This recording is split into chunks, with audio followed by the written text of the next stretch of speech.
Hey there, welcome back to the channel. So I have now allowed the guitar body to sit for 24 hours, for 48 hours.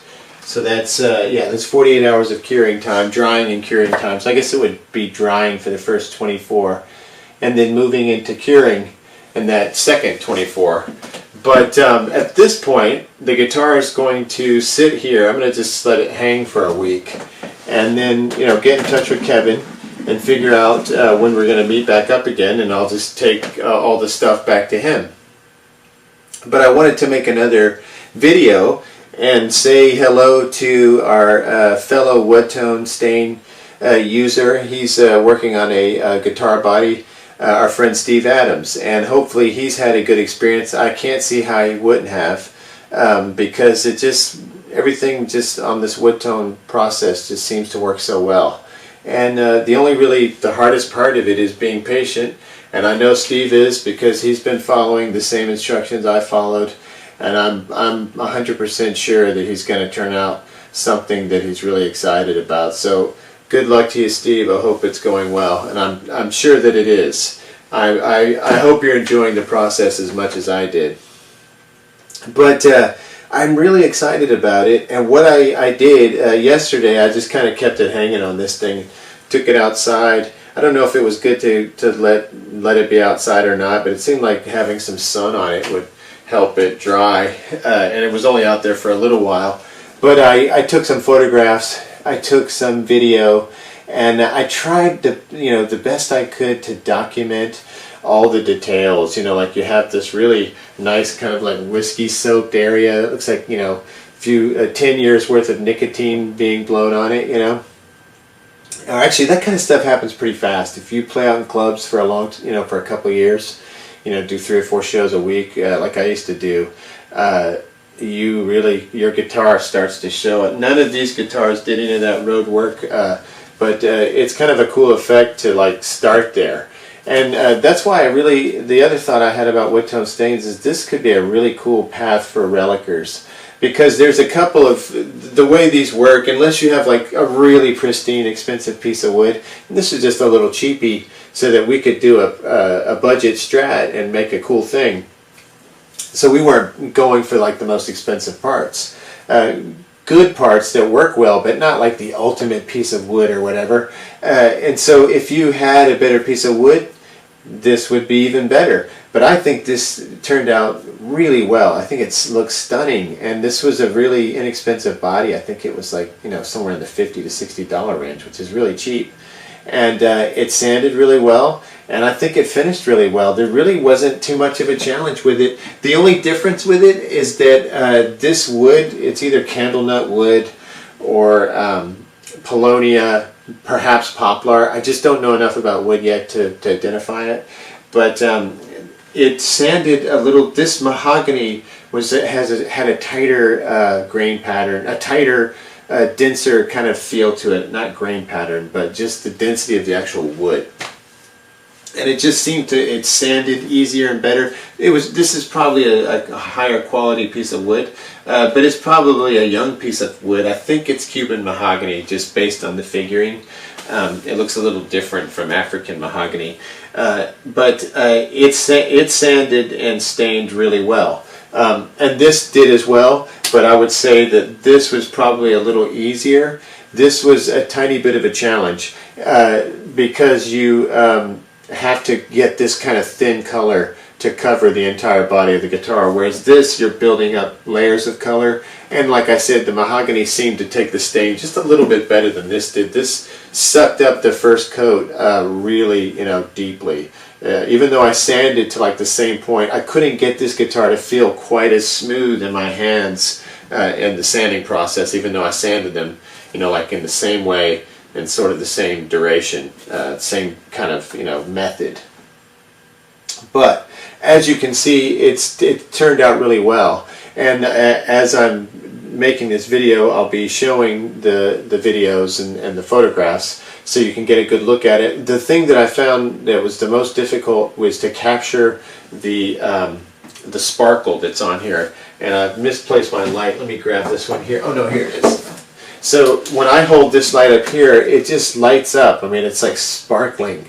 You know, it's just like just covered in little beautiful like silver and gold highlights, because the aged top gloss turns some of the silver gold. So it's like now it's just dusted with silver and gold, and you can only really see it when you get like a hot light on it, and it looks really cool. The guitar completed, or at least, you know, headed towards completion.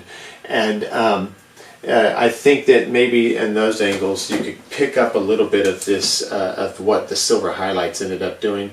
They did not embed into the grain quite the way I envisioned. It became more of like an overall sparkle. I don't know why that is. I did it the way the instructions, you know, instructed, the way the instructions were implied, and I did it the way I think it was supposed to be done. I did it neat at the end, and you're supposed to push it into the grain. But for whatever reason, the wood took it the way it took it, and so it has more of like an overall like shiny sparkle, which I really like. And the other thing that I really like about it that the silver highlights added was that sort of gray, like complicated gray cast. So it gave you almost like it gave it like kind of like a car finish look, which I think is really a nice professional polish to have in the mix instead of it looking so dry. It gave it kind of like a, it has a really nice sheen. Like I was worried. I looked over the other day, and I could see by the way the light was hitting this one that this one had just like a really nice kind of matte sheen that was moving towards a glossy sheen that looked just really professional. It looks like a Gibson finish, you know. It's just really nice. And I was worried, oh, is this one gonna pop like that? And literally as soon as the third coat went on and this 48-hour drying, curing time period, the gloss on it has really just boom. And it looks like maybe perhaps even glossier. It might be because of the pigment. I think it's the silver highlights though. Like I said, it put that little gray coat in there, that kind of car gray coat. Like picture a kind of a charcoalish, a light charcoal Porsche color. You know, that it kind of added that into the mix. And then these highlights really came alive when the aged top gloss went on, when the nicotine whiskey bourbon coat got splashed on, and it really filled in some gaps and gave it some age. I mean, it looks like a really nice piece of furniture. I mean, it's insane. And if you went the other direction, if you went the non-top gloss route, I think that would look really amazing too. It would look cleaner, like more spaceship, you know, more car. This looks more like aged furniture. And so it would just depend on what kind of aesthetic you are going for. And then the one last thing I wanted to mention, just to sort of wrap this, is the quality of this deputy neck. It's really a live neck too. Every time it comes in contact with anything, it just makes the most satisfying ping. But I was just looking at it again, and it has bird's eye figuring on it. There's no fret sprout or any of that cheap stuff, you know. It feels really, this one feels really good too. This one I really worked on, and it feels amazing. But this one feels fantastic. And it's really impressive, you know, for $89.99 to get a neck of this quality that is Fender licensed. And I believe this is quarter sawn. I'm going to bring it up here, and people that know will be able to say for sure. It could be what's called flat sawn, but I see these line patterns going straight up, and I think that means quarter sawn. I don't know if I'm correct about that or not. And then let me show you the back. You might be able to see it better there. And then on the fretboard itself, you know, you can see the pattern, that straight up and down pattern. And then of course it is Fender licensed neck. $89.99. It feels fantastic on the hands, and I'm just really impressed with the quality. I don't know if you can tell, but there's some bird's eye figuring right here. Hopefully it shows up. But $89.99, got it through the Stratosphere, and I already did a little like unboxing video on it several days ago. No, probably like a week ago, before I really got going on this thing. And but I just wanted to reiterate that it's a really good neck for the money, and they also have a rosewood version, maybe a Pafero version, if you want a colored fretboard. I don't know. It might have been the right way to go in retrospect, having the darker fretboard, but I really like the pictures of it completed. I didn't put the trim on it, but I put the pick guard and I put the back trim cover if the future owner decides they want to have that installed. I think it looks great without it, and I finished it so it can be seen without it, if that's the route that the owner wants to go. So anyway, that's kind of a wrap on this project. It may reappear depending on what happens. I don't know what Kevin's plans are, and I haven't talked to him in a minute, but hopefully he's been watching some of these videos and he's excited as I am, because I think it turned out really well, and I really have to attribute it to Wudtone, because I really don't have any special skills or any kind of special talent doing this. It's essentially getting a piece of a rag, putting the stuff in there, sanding it a little, cleaning it off, just keeping things clean, following instructions, taking your time, not getting in a rush. That's basically the only skills you need, because it's just really easy. And to look at it and see such a professional finish, I did the entire thing indoors besides the sanding, and there's no toxic chemical smell. It actually is like a really pleasant smell. It probably is ultimately toxic, but it's not an overbearing, overwhelming smell. It smells very mild. And so I'm just a very big proponent of it. I think that it's a great way to finish a guitar. And what I'm thinking of doing is doing a kind of like a video guide. I was thinking of going through the actual finishes that are on the Build Your Own Guitar site. They have the finishes that you can get a hold of. And there's not that many of them.